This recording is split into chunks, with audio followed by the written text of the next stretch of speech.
Pour les Républicains, Fabien Di Filippo.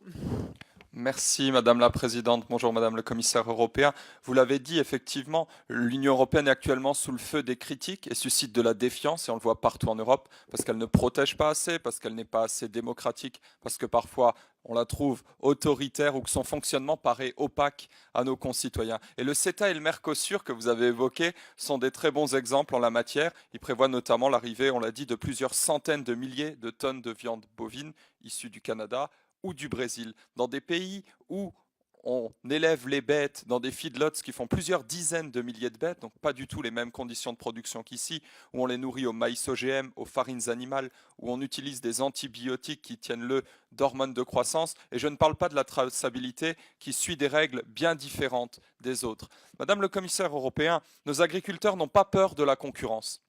Mais ils refusent simplement une concurrence inéquitable qui se fait à leur détriment car ils n'ont pas la possibilité de produire dans les mêmes conditions que les autres, notamment en Amérique du Nord et en Amérique du Sud. Ce n'est pas simplement la question d'une filière qu'on pose ici. C'est au travers de ce combat la philosophie même de notre économie et de nos échanges qui est en jeu.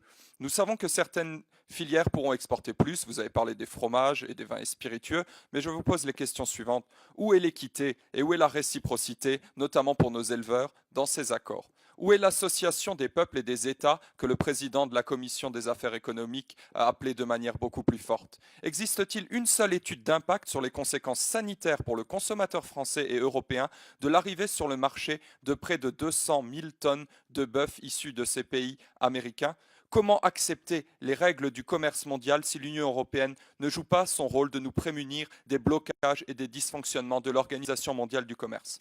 Il ne faut pas s'abriter derrière des caricatures et des accusations de protectionnisme, d'europhobie ou de populisme. Ce n'est certainement pas la tradition en France. Mais il faut respecter le travail d'hommes et de femmes qui donnent chaque jour le meilleur d'eux-mêmes pour produire des produits de qualité dans une conjoncture difficile et qui méritent la première chose que doit garantir l'Union européenne pour nos peuples et nos économies, c'est-à-dire la justice et l'équité dans un monde multipolaire et hétérogène. Ce sont donc des réponses précises et factuelles que nous attendons. Je vous remercie. Merci.